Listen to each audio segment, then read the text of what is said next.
Hey everyone, and welcome back. We're diving into a management deep dive, but with a twist this time. Ooh, a twist. I like twists. What are we twisting on this time?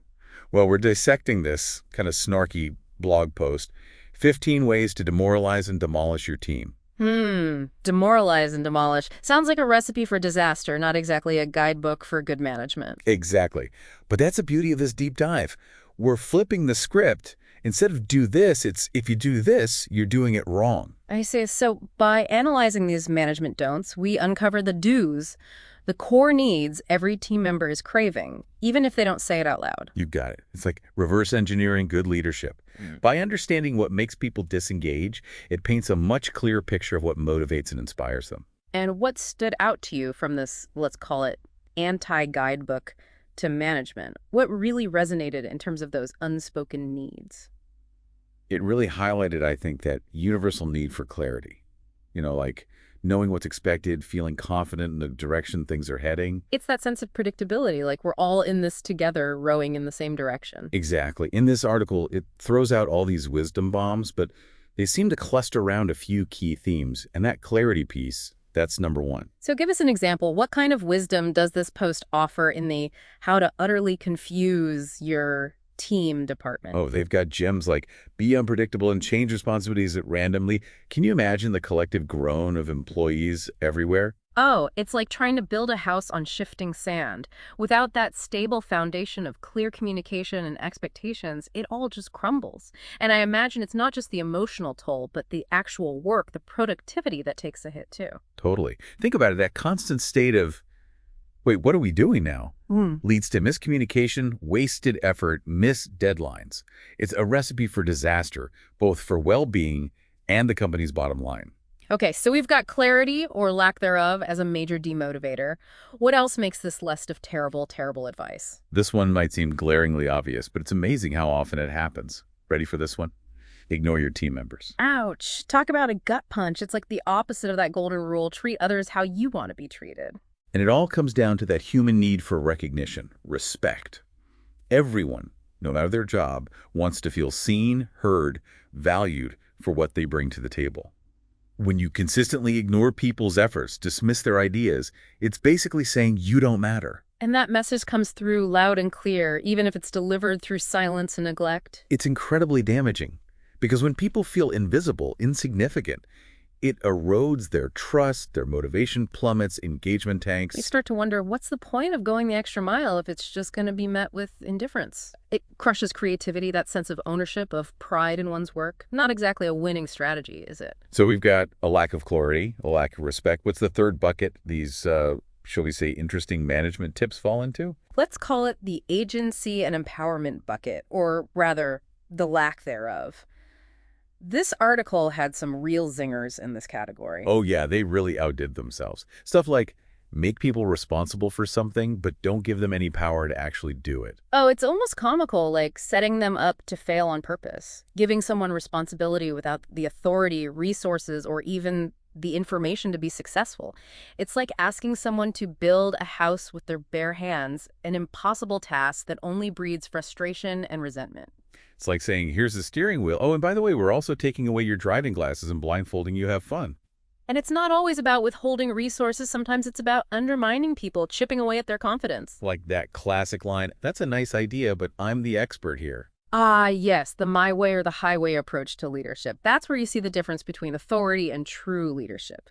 A real leader, they empower their team to shine, not feel threatened by their ideas or contributions.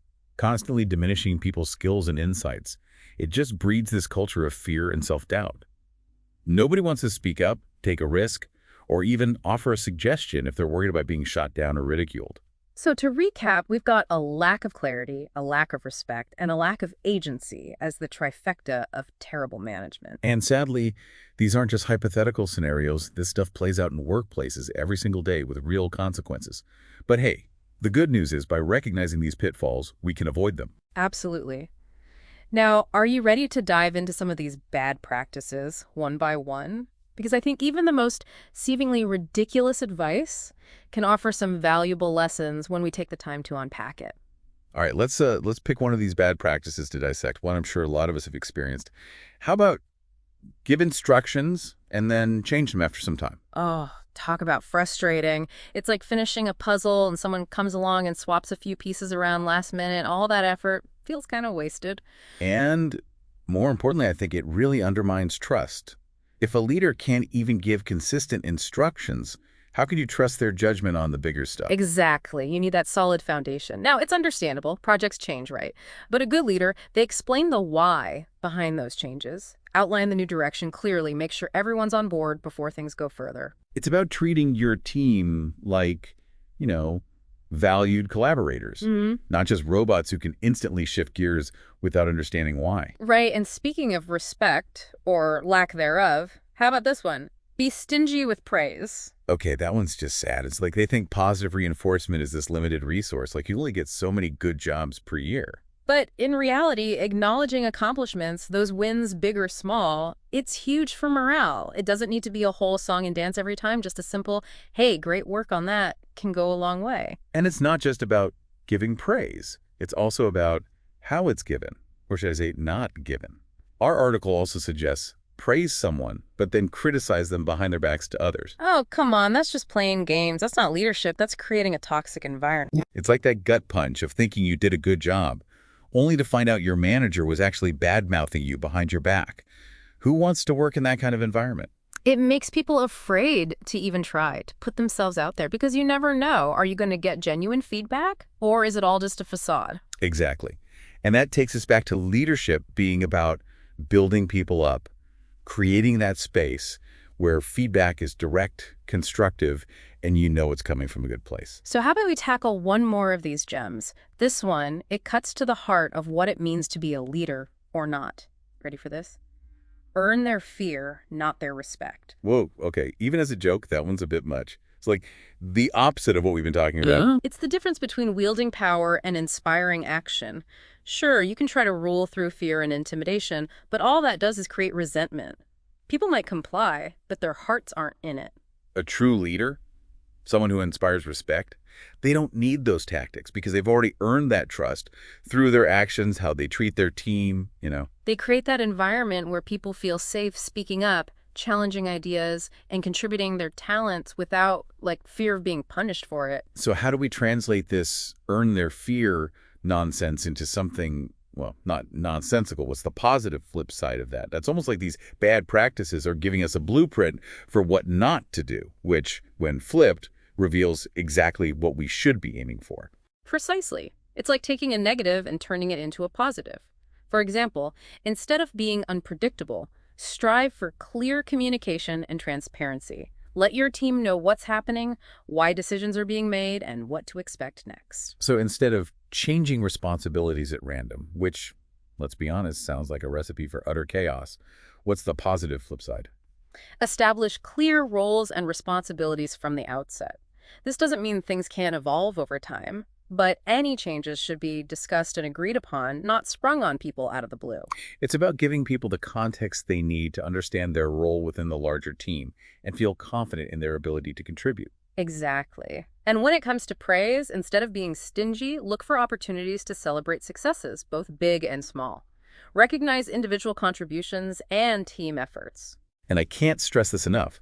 If you have something critical to say it directly to the person involved, not behind their back. Absolutely. Feedback should be constructive and focused on growth, not on tearing people down.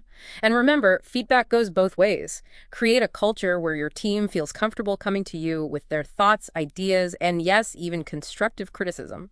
Which brings us to the big one. Earn their fear, not their respect. How do we flip that piece of terrible advice on its head? By leading with empathy, respect, and a genuine desire to empower your team. Remember, a true leader doesn't need to rule through fear because they've earned the trust and respect of their team through their actions and their character. It's about creating a culture where everyone feels heard, valued, and supported in doing their best work. So to wrap things up, it seems like even the most ridiculous, demoralizing management advice can offer valuable lessons when we take the time to unpack it. Absolutely. By understanding the psychology behind why certain behaviors are so destructive, we gain a much deeper understanding of the positive practices that truly make a difference. It's like the old saying, learn from the mistakes of others. You can't live long enough to make them all yourself. Words to live by, my friend. And on that note, we'll leave you with a final thought to ponder.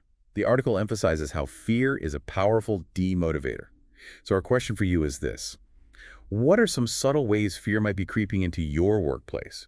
And how can you be an advocate for a more courageous, supportive, and ultimately productive environment? Until next time, keep learning, keep growing, and keep diving deep.